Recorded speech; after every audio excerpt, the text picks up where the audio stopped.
Hi guys, welcome back. My name's Samantha Hurst and you're listening to the Rich Life Diaries podcast. So in today's episode, I'm going to be sharing with you how I made my first $1 million. And no, it wasn't on OnlyFans. Let's get into it. Welcome to Rich Life Diaries, the podcast where we talk real strategies for creating abundance, building a business you love, and designing a life that actually feels good. If you're done playing small and ready to create your dream life, you're in the right place. How did I make my first $1 million? Well, so I started Clickstart Digital in 2012. And my first $1 million came in about 2015, maybe end of 2016 was the first year that I made $1 million in that year. So it took me a few years to get there. It certainly wasn't an overnight, millionaire success story. I never got any handouts. I never got any help. So I did everything off my own back. But there are a few things that I would say contributed to my success in achieving that $1 million. I'll share those with you today on today's podcast. So I think back then when I first got started, I was looking around for coaching, but I tried a couple of things, but they just weren't really.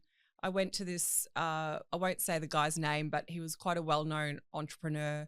And he was running these monthly workshops. And I went along to his workshop. It was supposed to be all about scaling a business. And I got into these workshops and it was just a load of rubbish. It was just all stuff to do with more startups. And then that was a whole drama trying to get out of that. But anyways, ended up getting out of that. And then I was still sort of hunting around looking for coaching. I knew back then, I needed help. I don't know everything. And I am an empty cup, so to speak. You know how they say that saying, your glass half full or your glass is half empty, whatever. But I just feel like I'm one of those people. I'm always open to learning. I don't think I'm the smartest person in the room. And if I am the smartest person in the room, I'm in the wrong bloody room. So I'm always open to learning from people. And I always think, reading books and listening to podcasts and doing all the things, like absorbing as much information as you can to learn and grow and become a better person. So I was running around looking for a coach. Long story short, I ended up finding someone. I went to this event and the guy on stage was talking about, coaching and stuff. And he had mentioned this guy's name, Simon Reynolds actually is his name. And so I found out, did my research on Simon and I was like, yeah, this is the guy I want to learn from. He's had this hugely successful ad agency from a very young age. Built that up. I think it was $500 million or something like that. It was valued at. And I'm like, yeah, if I'm going to learn from someone, I want to learn from, someone like that. So reached out to him. And then back then, this is a long time ago. So back then it was like $1,000 an hour he charges, and he still charges the same actually. So I started working with him, and back then that was a lot of money to me because, in the early stages of Clickstart, I wasn't making a lot of money. I think the first year I might have made $100 or $1,000 or something. Second year might have been a few hundred, or I can't remember. I'd have to go back and have a look, maybe 500, but it sort of slowly crept up. But, it was a lot of money. So, but I just knew that I had to invest that money because I needed the help. And honestly, I really contribute a lot of my business success to that coaching. Or to Simon, because because I was paying a lot of money for that. Well, back then what I thought was a lot of money. So when you pay for something, it's like whatever that I've had so much, I valued everything he said. So whatever he told me to do, I did it. I didn't, skip things and go, oh, I'll just take that and I'll leave that and whatever. I did everything that man told me to do. He said, do these 3 things, and I fucking did them the next day. Like I valued him because of his success, but also because of the money that I was forking out for him, which I thought was a lot of money back then. So I think that was probably the biggest part of me getting to that $1 million a year mark, within a few years of launching, was really because I had a coach by my side. I say this to my clients all the time. Look at all of the successful people on the planet, all of them, athletes, business owners, billionaires, whatever. They've all got a mentor or a coach. It's just a fact. And yeah, I just think this is a crucial element to being successful in anything that you want to be successful in. And this is exactly why we offer coaching, in my business, Clickstart Digital, because of that, because I understand better than anyone how important that is to someone's success. You don't know what you don't know. And people go, oh, I'll just go and watch YouTube and learn it all on YouTube or whatever. It's like, no, bullshit. You're not going to get the hand-holding and the coaching and the experience and the knowledge. Walk the path that someone's already walked. Why try and create a new path from scratch? It's fucking stupid. It'll take you forever to get there. You're going to make a million mistakes and you're probably going to burn yourself out before you even hit, whatever, $200,000 a year. Just be smart, work smarter, not harder. Get a coach. So that's the biggest thing I think has contributed to my success. And I still work with Simon very ad hoc every now and then. I'll have a session with him now. But, I really believe, and if it wasn't Simon, I would have found someone else. Like I know other business owners that are working with different coaches and they've had similar experiences. Their business went from like this to that when they started working with a coach or a mentor.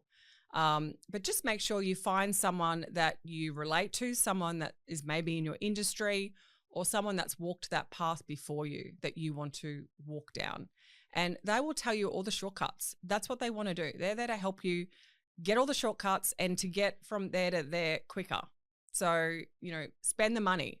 Don't be tight because trust me, it'll pay you back tenfold because every time I applied whatever Simon told me to do, it literally, like I saw it in my revenue. It was insane. So as I said, get a coach. One of the most important parts of becoming a successful business owner or athlete or whatever it is that you want to do. So another thing that I think has really contributed to my success in my business is really understanding and valuing the importance of sales and marketing. Marketing is the engine in any business. If you don't have eyeballs on your product or service, you don't have a business, full stop. So if you can get more eyeballs on your product or service, you're going to make more money, as long as there's a demand for your product, of course, or your service.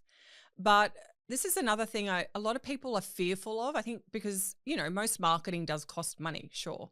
And I think people get scared of marketing and advertising because it's like, I have to spend money and it's a risk because I'm going to be putting this money into ads or whatever. But honestly, if you don't spend money on ads, you're probably not going to have a business, depending on what your business model is, of course. But, this is one of the biggest things I think people are scared of or afraid of is like marketing and advertising. And if you don't feel like you're a natural marketing kind of person, your brain isn't wired that way, that's okay. You don't have to be. You find people that are and you pay them. That's what I've done. I mean, I do have a natural marketing brain, but over the years, I don't have time to wear all those hats in my own business. So I've hired people to run my ads for me. Pretty much, I think I've been in Clickstart for 13 years. I reckon 10 years of that I've been using agencies or other people to run ads and do things like that for me. So it's really important that you're marketing and advertising your business, regardless of what it is that you're selling. So with marketing and advertising in my own business, I'm dropping anywhere from $300,000 to probably $600,000 a year in ads. I know that sounds like a shit ton of money, and it is a shit ton of money, but trust me, it's all relevant, right? So if you're not spending money on advertising, you're probably not going to be getting enough eyeballs on your product and you're probably not going to be making any more money. So don't be scared of spending money to make money because it works as long as you've got a good demand for your product or service. And my third piece of advice for making $1 million is get clear on what type of a business that you want to have. And what I mean by that is not everybody wants to be a trillionaire. Some people want a lifestyle over the money. I'm that person. I would prefer to have a nice lifestyle and have less money than have more money and more stress or whatever. I'm not saying that when you have a shit ton of money, you've got more stress, but yeah, usually you do, to be honest, is what I've experienced. But anyway, but yeah, really get clear about that because you will always be capped out at what you believe in your head you're capable of making. That's facts. So if you are going into any business or you're in a business already and you're not clear about what this business is to you, or maybe, you're working 80 hours a week on your business and you're flogging yourself and it's not giving you the results. And it might be because you don't have clarity about the outcome that you want from this business. So get really clear on, choose one. Do I want a lifestyle business, which means I work 10, 20 hours a week, I get paid a little bit less, I'm at this level or whatever, but I have more freedom and more time in my life? Or do I want to make, $10 million a year or $20 million a year or $100 million a year, and you're probably not going to have much of a life, right? You're going to have little time. I mean, we can all hire staff, but at the end of the day, when you're making that kind of money, you're probably going to be heavily involved in the business. So it's probably not going to be a lifestyle business at that level. Once you hit 8 figures a year, it's probably not really a lifestyle business. So just get clear about what you want, and what is that desire coming from? The desire for you to make a lot of money, or to make $1 million or $10 million a year, where is that coming from? And really ask yourself, do I need that much money to be happy? Because most people don't ask that. They're driven by ego. They're driven by, oh, I saw this guy on podcast and he, makes $100 million, or Alex Hormozy, $100 million. I want to get to that. Alex Hormozy works like a motherfucker. Like, he's insane, that guy. Like, who wants to live their life like that? No offense to him. Like, I know he just lives and breathes business, and he's amazing and he's inspiring, but I look at that, I'm like, no, thank you. I don't want that. I want a life. I want to be jumping off fucking yachts in Croatia. I want to be taking holidays all the time and having, a fun life, doing things with people. I don't want to be working 24/7. That's not a life to me. And, some people will say, oh yeah, but he's aiming towards, retiring, and then what? You're too fucking exhausted and drained and buggered after working so hard. By the time you're retired at 50, you can't be doing anything anyway with that money. So what's the point? So just get really clear about what it is that you want. Do you want $1 million? Do you want $10 million or $100 million or whatever? What do you want? And really dive into the reasons behind that, like what's motivating you. And if it's ego, and you're just like, oh, I want to be like Alex Hormozy because he's really cool and he's, I want to make $100 million business. Like, I've actually heard dudes say this, more men than women, but I've heard a lot of men say that, I just want to make $100 million. That's my goal. I'm going in it to $100 million. It's just vanity. It's just vanity. It's like, you don't need $100 million. What are you going to do with $100 million? So get clear about what it is that you want and what your motivators are and why you're starting this business or why you're in this business and what you want from it. Lifestyle or a shit ton of money. So that's my third tip on getting to $1 million a year.